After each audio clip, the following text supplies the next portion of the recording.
کو آواز آپ تک پہنچ رہی ہے؟ بس ٹھیک ہے. بسم اللہ الرحمن الرحیم. ہمارے چیئرمین صاحب نے آپ کو جن باتوں کی طرف متوجہ کر دیا ہے اسی میں صرف ایک دو پوائنٹ ایڈ کروں گا. پہلا جو کوسچن آپ کا الیکشن کے حوالے سے تھا، دیکھیں پی ٹی آئی نے الیکشن کے انعقاد کے لیے پچھلے 1.5-2 سال سے سٹرگل کر رہی ہے.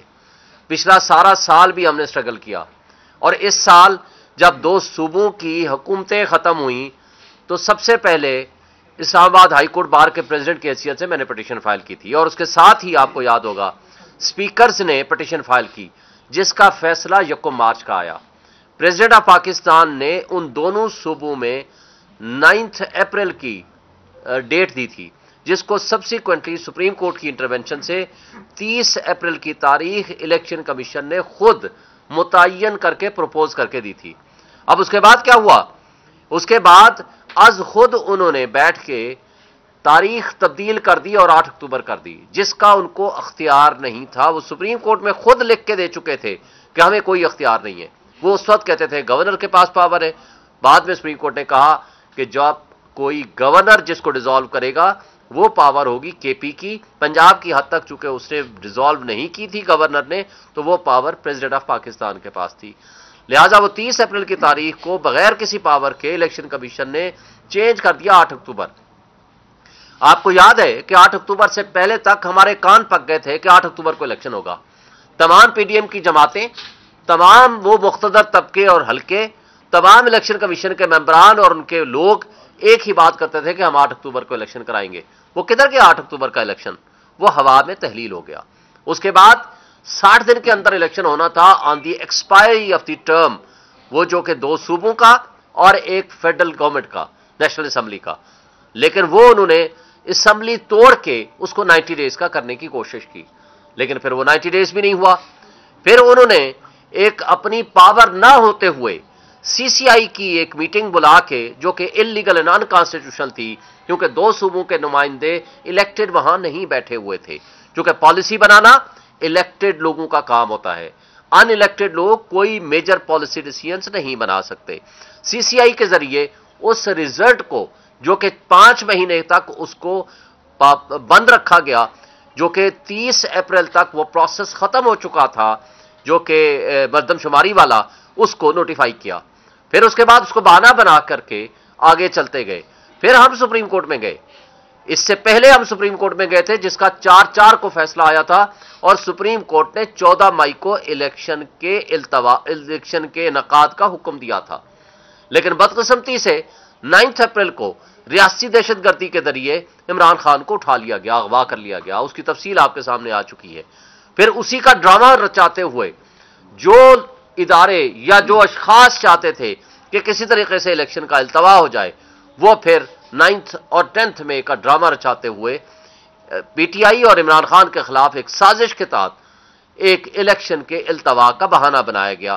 اور جو عمران خان نے آج سے تقریباً 1 سال پہلے کہا تھا کہ یہ مجھے جیلوں میں بند کریں گے، مجھے یہ نااہل کریں گے، یہ اس لاڈلے سپر لاڈلے کو یہاں لائیں گے، نواز شریف کو یہ یہاں مقدمات سے بری کریں گے، اور اس کے بعد پی ٹی آئی کو ڈسمنٹل کرنے کی کوشش کریں گے، کیونکہ یہ لندن پلان کا حصہ ہے.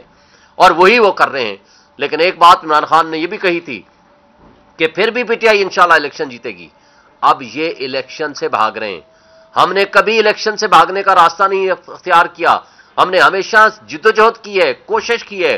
اور یہ بھی جو 8 فروری کا آرڈر آیا ہے، یہ ہماری پٹیشن پہ آیا ہے. ہم نے اور سپریم کورٹ بار نے یہ پٹیشن فائل کی ہے جس کے اوپر چیف جسٹس صاحب نے 8 فروری کی ڈیٹ کنفرم کرائی ہے، فیسیلیٹیٹ کی ہے، جو کہ ہوئی ہے with the consultation of the president of Pakistan and election commission. اور کہا ہے یہ پتھر پہ لکیر ہے.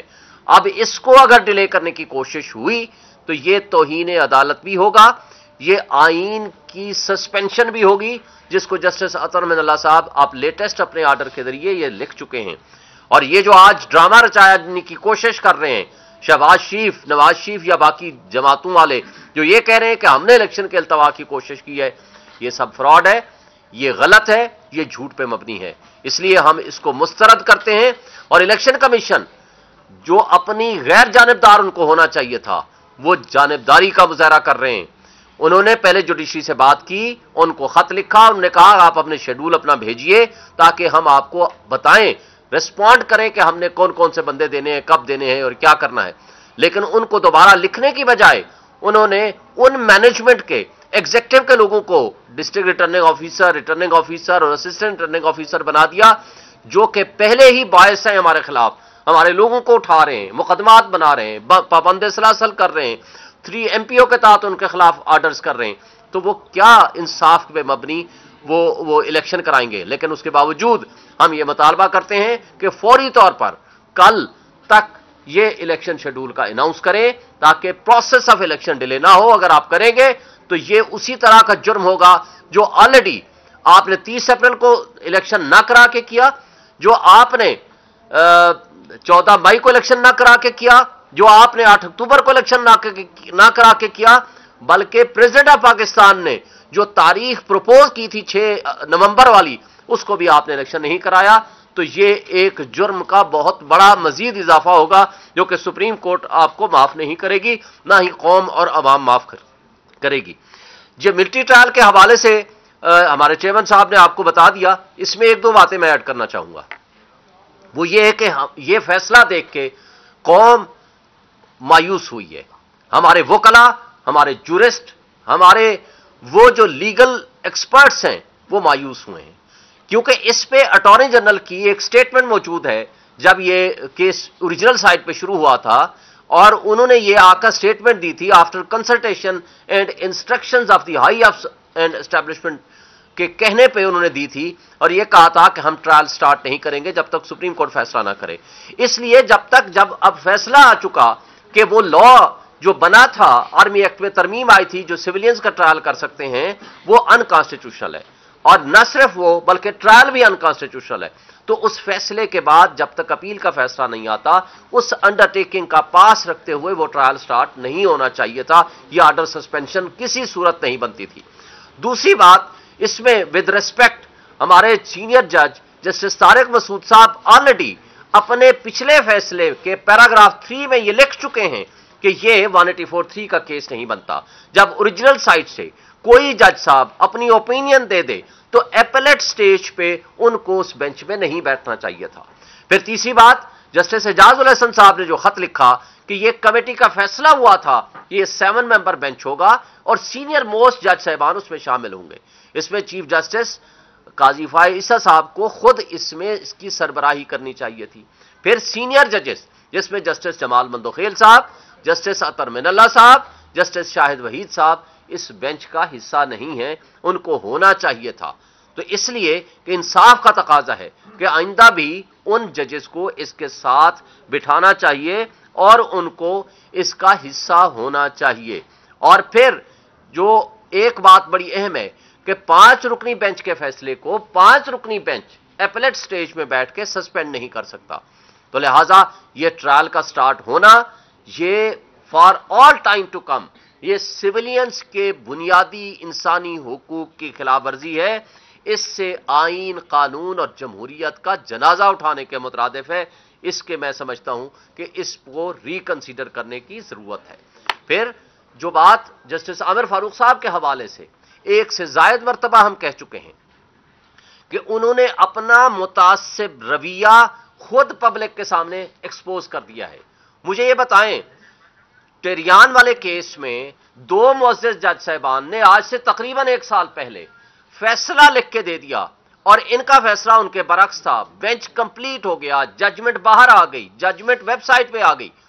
اس کے بعد اس کو رکھنا, اس کو ریلیز نہ کرنا, اس کی سرٹیفائیڈ کاپی نہ دینا, یہ جوڈیشل مس کنڈکٹ ہے. یہ ان کے تعصب کو ظاہر کرتی ہے. پھر دوسری بات, مجھے بتائیں 9 مئی کو جس طرح عمران خان کا اغوا ہوتا ہے, جس طرح ان کو اٹھایا جاتا ہے, عملے کو تشدد کا نشانہ بنایا جاتا ہے, اور اسی کیس میں جس میں وہ بایو میٹرک ویریفیکیشن کر رہے ہیں وکلاء کو تشدد کا نشانہ بنایا جاتا ہے, شیشے توڑے جاتے ہیں, اور آپ کہتے ہیں کہ نہیں یہ بالکل قانون کے مطابق ہے, جس کو سپریم کورٹ نے جسٹس اطہر من اللہ صاحب نے اپنی ججمنٹ کے ذریعے اس کو فوری طور پر سیٹیسفائیڈ کیا. تو آپ نے اپنے تعصب ہونے کا ثبوت دے دیا.